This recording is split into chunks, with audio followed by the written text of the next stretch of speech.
Hello students, स्वागत है एक बार आपका फिर से मिस्ट्री के यूट्यूब के स्टडी मंत्र चैनल पर। Today we will discuss about androgenesis. कल हम लोगों ने एंड्रोजेनेसिस के एंथर कल्चर के बारे में डिस्कस कर लिया था, नोट्स भी प्रिपेयर कर लिए थे। आज हम लोग उसी के आगे का पोर्शन कंप्लीट करेंगे। उसका आगे का पोर्शन है पोलन कल्चर। तो आज हम लोग पढ़ेंगे कि पोलन का कल्चर किस प्रकार से होता है और किस प्रकार से पोलन्स के द्वारा एम्ब्रियोइड्स या प्लांटलेट का फॉर्मेशन होता है। एंथर कल्चर और पोलन कल्चर में बहुत सिमिलरिटीज है। जैसे कि हम लोगों ने एंथर कल्चर में डिस्कस किया था कि अनओपन्ड फ्लावर बड लेते हैं, सेम वैसे ही पोलन कल्चर में भी अनओपन्ड फ्लावर बड यूज में ली जाती है। फिर उनको लेमिनार एयर फ्लो में ट्रांसफर किया जाता है, फिर उनका सरफेस स्टेरिलाइजेशन किया जाता है, फिर उनको क्या किया जाता है कि जो एमएस मीडिया है उसमें ट्रांसफर किया जाता है। यहाँ तक कि प्रोसेस पोलन कल्चर और एंथर कल्चर दोनों में ही सेम रहेगी। फिर आगे हम लोगों को एंथर कल्चर में तो क्या होता था कि एंथर को ही कल्चर करवाना है, तो ठीक है उसको एंथर को कल्चर करवा रहे हैं, लेकिन एंथर से पोलन को कल्चर करवाना है कि हम लोगों को किसको सेपरेट करना है, एंथर से पोलन का सेपरेशन करके फिर उनको कल्चर करवाना है। तो देखते हैं कि आज हम लोग कौन कौन से टॉपिक स्टडी करेंगे।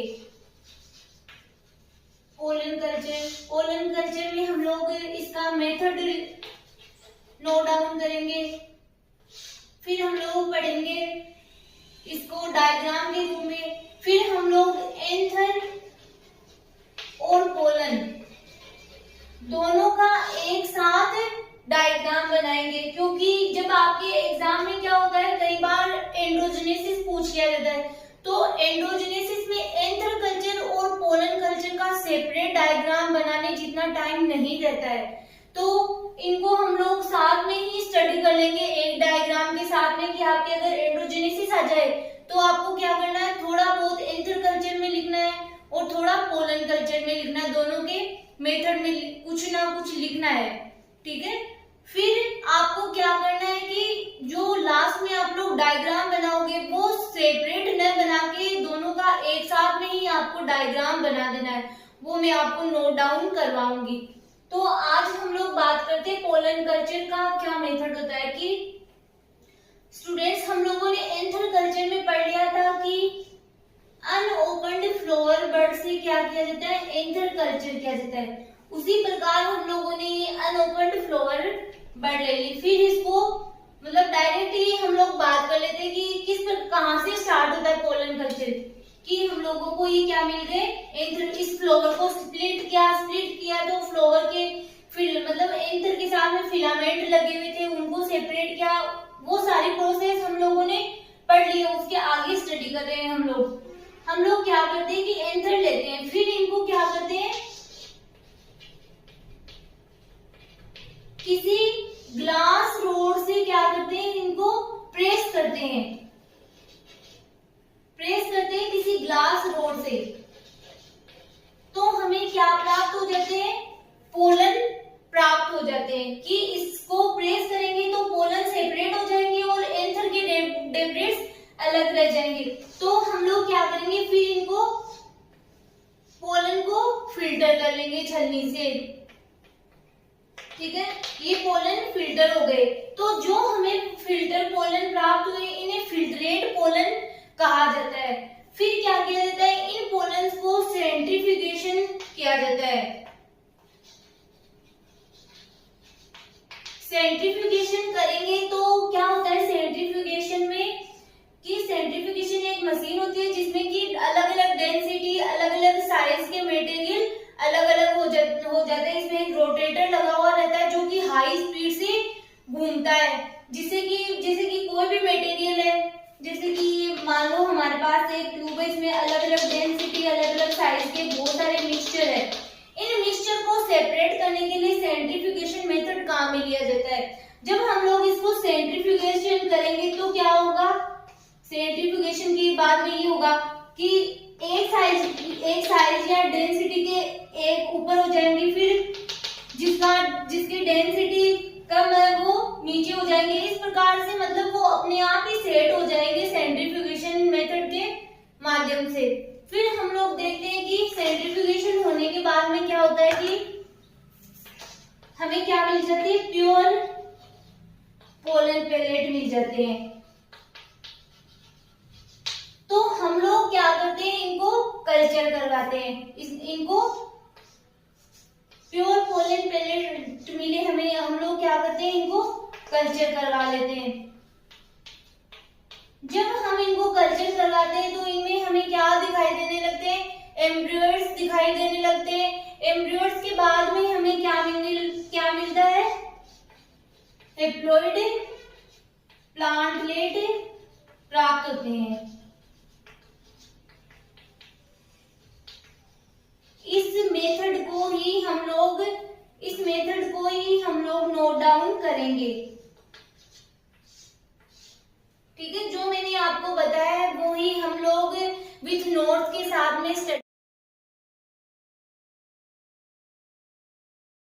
इसमें आपके मेथड नोट डाउन किया गया है कि पोलन और माइक्रोस्पोर कल्चर के लिए हम पोलन ग्रेन यूनिन्यूक्लिएटेड स्टेज से लेंगे।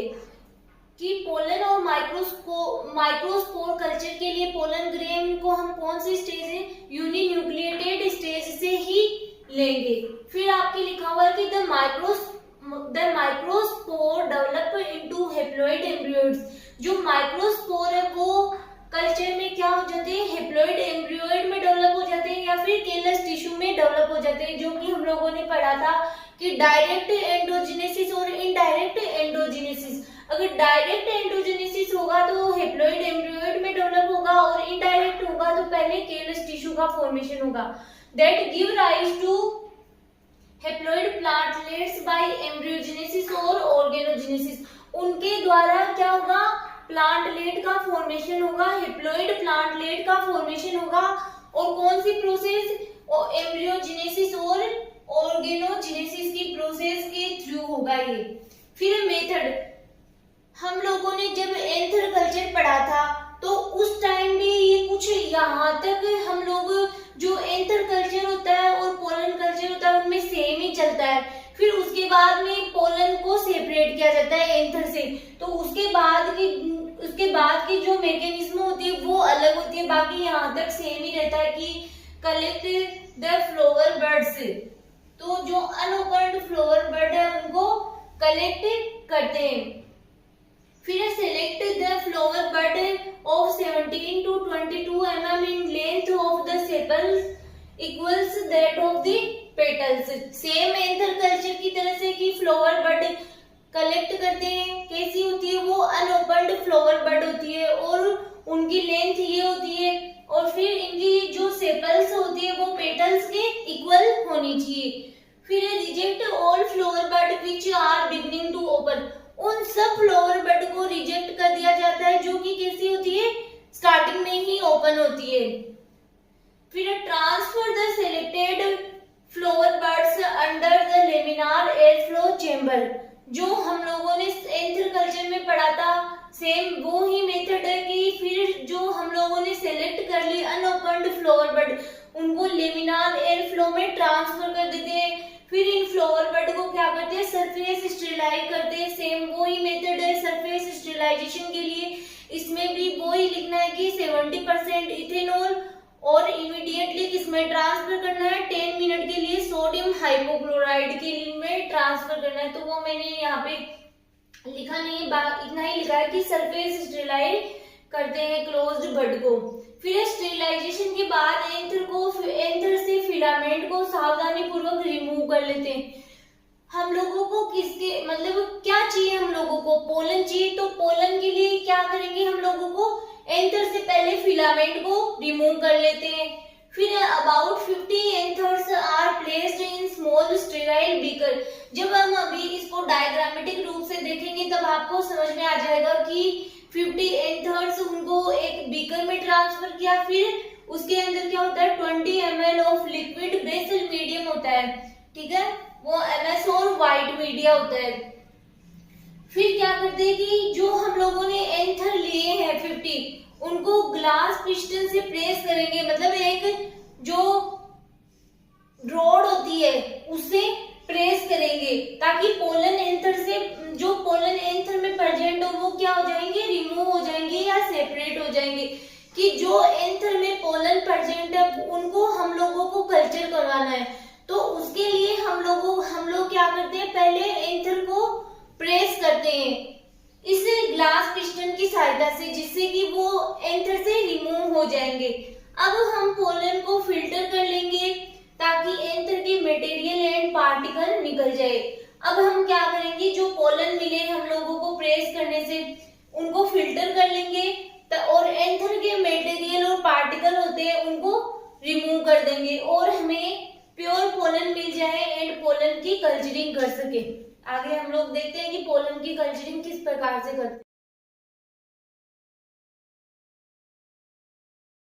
आगे है स्टूडेंट्स, इन पोलन को फिल्ट्रेट पोलन या सस्पेंशन पोलन कहा जाता है। जो हमें फिल्टर पोलन प्राप्त हुए उनको फिल्ट्रेट पोलन या सस्पेंशन पोलन भी कहा जाता है। अब हम इन पोलन की क्या करते हैं, इनको सेंट्रीफ्यूगेशन करवाते हैं। सेंट्रीफ्यूगेशन क्या होता है स्टूडेंट्स, की सेंट्रीफ्यूगेशन की एक मशीन होती है जिसमें कि क्या होता है, जो पार्टिकल्स होते हैं, जैसे हम लोगों को कोई सॉल्यूशन है या फिर कोई हमारे पास कोई लिक्विड मीडियम है या फिर कोई सॉलिड है, उन सबको अपनी डेंसिटी, साइज, इनके आधार पर क्या होते हैं, सेपरेट हो जाते हैं सेंट्रीफ्यूगेशन मशीन में। एक ट्यूब में इन सबको भरा जाता है और फिर उस मशीन में रखने पर उसको हाई स्पीड से सेंट्रीफ्यूगेशन करवाया जाता है। मतलब वो उसमें एक रोटेटर लगा हुआ रहता है, जिससे कि क्या होते हैं कि जैसे कि मैं आपको डायग्राम से बताती हूँ थोड़ा बहुत, कि इस ट्यूब में बहुत सारे मिक्सचर है, मतलब अलग अलग साइज शेप के बहुत सारे पार्टिकल्स हैं। इसको सेंट्रीफ्यूगेशन मशीन में रखने के बाद की बता रही हूँ कि ये सेंट्रीफ्यूगेशन मशीन में रखा गया, फिर क्या होता है, फिर कि अलग अलग शेप, अलग अलग साइज, अलग अलग डेंसिटी के सारे पार्टिकल्स सेपरेट हो जाते हैं। जो उस प्रकार से जो हमारे पास क्या है कि जो हमारे पास फिल्ट्रेट पोलन है उनको भी सेंट्रीफ्यूगेशन करवाया जाता है कि 500 से 800 रिवोल्यूशन पर मिनट, कितने पर मिनट है, 5 मिनट 5 मिनट के लिए लो स्पीड पर सेंट्रीफ्यूगेशन करवाते हैं। फिर आगे है, अब सेंट्रीफ्यूगेशन करने से जो हमें डेब्रिट्स मिलेंगे वो डिस्कार्ड करेंगे, जो हमें डेब्रिट्स मिलेंगे उनको डिस्कार्ड करेंगे और पोलन के पेलेट को फ्रेश लिक्विड मीडियम में रख देते हैं। हमें तो कल्चर किसका करवाना है, पोलन का करवाना, तो हमें तो क्या चाहिए, प्योर पोलन चाहिए। तो उसके लिए जो हमारे पास जो अन्य डेब्रिट्स है, जो जैसे एंथर के हो, जैसे कोई अलग मटेरियल हो, उन सबको क्या करना है, अलग करना है, रिमूव करना है, ताकि हमें क्या मिल सके, प्योर पोलन के पेलेट मिल सके। इसके बाद 2 टाइम वॉश कर लेते हैं एंड फिर से फ्रेश लिक्विड मीडियम में सेंट्रीफ्यूगेशन करवाते हैं। यहाँ तक क्या करते हैं, मतलब इसको प्योर पोलन के पेलेट को लिक्विड मीडियम में रख दिया, फिर इसको क्या करते हैं, वॉश करते हैं और फिर फ्रेश लिक्विड मीडियम में सेंट्रीफ्यूगेशन करवाते हैं एक बार फिर से। इसके बाद जो हमें प्योर पेलेट्स मिलेंगे उनको हम लिक्विड या सॉलिड मीडियम में ग्रो करवाते हैं या कल्चर करवाते हैं। इसके बाद हमें क्या मिल गए, प्योर पोलन मिल गए, जिनको हम कल्चर मीडिया में ग्रो करवाएंगे। फिर अब हम पोलन को एक डिस्क में रख देते हैं और इसे सील कर देते हैं ताकि क्या नहीं हो, डिहाइड्रेशन ना हो, ठीक है। फिर इसे 27 से 30 डिग्री सेंटीग्रेड पर इंक्यूबेट करते हैं। इंक्यूबेट करने के 30 डेज आफ्टर एम्ब्रियोइड बनने लग जाते हैं। जब हम इसे डिस्क को 27 से 30 डिग्री पर इंक्यूबेट करते हैं, उसके 30 डेज बाद में क्या होता है, एम्ब्रियोइड बनने लग जाते हैं। इन एम्ब्रियोइड से हिप्लॉइड प्लांटलेट का फॉर्मेशन होता है। अब इन एम्ब्रियोइड से क्या होता है, हिप्लॉइड प्लांटलेट का फॉर्मेशन होता है। अब हिप्लॉइड प्लांटलेट को 27 से 50 डिग्री सेंटीग्रेड पर 16 आवर्स के लिए इंक्यूबेट करते हैं। फिर हमें क्या प्राप्त हो जाते हैं, मेच्योर प्लांटलेट प्राप्त होते हैं, जिनको हम सॉइल में ट्रांसफर कर देते हैं। ये आपके पोलन कल्चर का मेथड भी यही कंप्लीट होता है। अब हम इसको डायग्राम के साथ मेथड हम लोगों ने नोट डाउन किया स्टूडेंट्स, उसी को ही हम डायग्रामेटिक रीड करेंगे। फर्स्ट है यहाँ पे सरफेस स्टेरिलाइज्ड फ्लावर बड, जो हम लोगों ने कैसी बड ली है, अनओपन्ड फ्लावर बड काम में ली है। फिर उसको क्या करेंगे, split flower bud and take out stamen. जब हम इसको स्प्लिट करेंगे तो हमें क्या दिखाई देंगे, इसके जो फिलामेंट्स के साथ में एंथर हम लोगों को दिखाई देंगे। तो हम लोगों को तो क्या चाहिए, ओनली फॉर, कल तो हम लोग क्या कर रहे थे कि एंथर कल्चर करवा रहे थे, तो हम लोग एंथर के द्वारा किसी प्लांटलेट का या एम्ब्रियोइड का फॉर्मेशन कर रहे थे। आज हमें क्या करना है कि एंथर से भी पोलन को सेपरेट करना है, फिर हमें उन पोलन्स को कल्चर करवाना है। तो हम क्या करते हैं, इस इतने पार्ट को रिमूव कर लेते हैं, डिस्कार्ड फिलामेंट, फिर फिलामेंट को अलग कर देते हैं। ये डायरेक्ट ही ये वाली प्रोसेस क्यों लिखी है यहाँ पे, क्योंकि जो हम लोगों ने एंथर कल्चर में स्टडी कर लिया था वो ही यहाँ पे प्रोसेस आएगी कि जो फ्लावर बड है इनको लेमिनार एयर फ्लो में ट्रांसफर किया, फिर इसको सरफेस स्टेरिलाइज किया 70% इथेनॉल, तो वो हमारी स्टेप यहाँ पे छोड़ दिए हम लोगों को। आपको एग्जाम में भी ये ही बना के आना है, बीच में वो वाली जो स्टेप्स है उनको नहीं बनाना है, ठीक है। अगर एंथर कल्चर पूछे तो वो पूरा आपको लिख के आना है। तो आगे है कि हम लोगों ने यहाँ से डिस्कार्ड फिलामेंट्स को डिस्कार्ड कर दिया, रिमूव कर दिया, फिर हम लोगों को क्या मिल गए, एंथर्स मिल गए। अब इन जैसे कि हम लोगों ने मेथड में स्टडी किया कि 50 के समथिंग एंथर लेते हैं हम किसी ग्लास रोड से, उनको क्या करते हैं, प्रेस करते हैं, gently crush the anthers by glass rod, तो हमें क्या मिल जाएंगे, पोलन्स प्राप्त होंगे। इन पोलन्स को हम लोग क्या करते हैं, फिल्टर कर लेते हैं। फिर फिल्टर करने के बाद में हम लोग इनको क्या बोलते हैं, इन फिल्टर जो हमें पोलन प्राप्त हुए, इन पोलन को ही बोला जाता है फिल्ट्रेट पोलन या पोलन सस्पेंशन। जो मैंने आपको मेथड नोट डाउन किया हुआ है वो ही यहाँ पे बनाया हुआ है, तो आपको कंफ्यूजन होने की कोई आवश्यकता नहीं है। तो हम लोग इन पोलन्स को ही बोलेंगे पोलन सस्पेंशन या पोलन फिल्ट्रेट पोलन। फिर हम लोग इसको क्या करते हैं कि इनको सेंट्रीफ्यूगेशन करवाते हैं 500 से 800 पर मिनट फॉर 5 मिनट के लिए। फिर हमें क्या मिलेंगे, पोलन के पेलेट्स प्राप्त होंगे, जिनको हम लोग क्या करेंगे, फिर रीसस्पेंशन करेंगे किसमें, फ्रेश लिक्विड मीडियम में। फिर वापस से इसको क्या करेंगे, सेंट्रीफ्यूगेशन करेंगे फॉर 5 to 10 मिनट के लिए। फिर हमें जो हमें प्योर पोलन पेलेट प्राप्त होंगे, इनको हम कल्चर करवाएंगे। कल्चर करवाने के लिए हम लोग पहले इनको क्या कर देते, किसी प्लेट में रख देते, डिस्क में रख देते, ताकि वहां पे क्या नहीं हो, डिहाइड्रेशन ना हो। Incubate the plate at 24 to 26 degree centigrade for 3-4 weeks.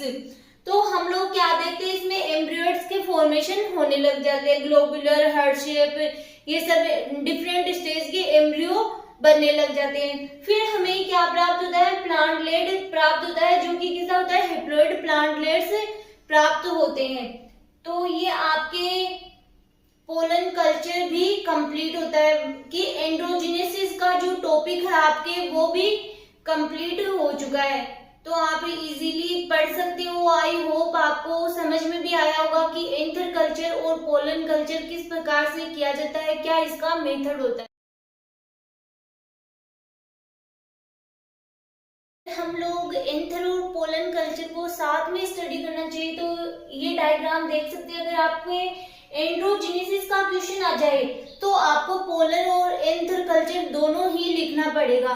तो आपके एग्जाम में इतना टाइम नहीं रहेगा कि आप लोग फुल डायग्राम के रूप में इसको नोट डाउन कर पाओ कि एंथर कल्चर का अलग से बना दिया, पोलन कल्चर का अलग से बना दिया डायग्राम। इतना टाइम नहीं रहता है एग्जाम टाइम पे, तो हम लोग उन दोनों को साथ में ही स्टडी कर लेते हैं। और आपकी एग्जाम टाइम में अगर एंड्रोजेनेसिस आ जाए तो आपको ये वाला डायग्राम बना के आना है कि एंथर और पोलन कल्चर को साथ में ही बना देना है। और अगर अलग से पूछे एंथर कल्चर, तब आपको एंथर कल्चर वाला डायग्राम बनाना है और वो ही मेथड नोट डाउन करना है। और अगर पोलन कल्चर का अलग से पूछे तो पोलन कल्चर वाला डायग्राम और वो मेथड लिख के आना है। अगर एंडोजेनेसिस पूछे तो आपको थोड़ा थोड़ा एंथर कल्चर और पोलन कल्चर के बारे में थोड़ा बहुत नोट डाउन करना है, फिर ये डायग्राम बना देना है। तो देख सकते हैं यहाँ पे अनओपन्ड फ्लावर बड है, इधर पोलन कल्चर इधर एंथर कल्चर, दोनों में ही क्या लेते हैं, पहले एंथर लेते हैं। फिर पोलन कल्चर में तो क्या होता है, एंथर से किसको एक्सट्रैक्ट करते हैं, पोलन को रिमूव करते हैं या सेपरेशन करते हैं इस ग्लास पिस्टन की सहायता से। फिर इसमें क्या करते हैं, पोलन को कलेक्शन कर लेते हैं, फिर washing of pollen, in pollen को वॉश कर लेते हैं कि फिर ये शॉर्ट फॉर्म में बनाया हुआ है आपके। फिर इन पोलन को कल्चर मीडिया में कल्चर करवाते हैं तो हम लोगों को एम्ब्रियोइड्स फॉर्मेशन होने लग जाते हैं, फिर हमें एम्ब्रियोइड प्लांटलेट का फॉर्मेशन मिल जाता है। फिर इधर हम लोग देखते हैं एंथर कल्चर में कि एंथर्स को क्या करते हैं, प्लेटिंग करते हैं, फिर प्लेटिंग ऑफ एंथर्स, फिर हेप्लॉइड इस एम्ब्रियो का फॉर्मेशन होने लग जाता है और हमें क्या मिल जाता है, देखो ये एंथर है, इस एंथर से क्या निकले हैं, ये एम्ब्रियोइड्स या प्लांटलेट का फॉर्मेशन होता हुआ दिखाई दे रहा है। फिर इससे क्या हेप्लॉइड प्लांटलेट का फॉर्मेशन हो रहा है। तो ये भी आप नोट डाउन कर सकते हो।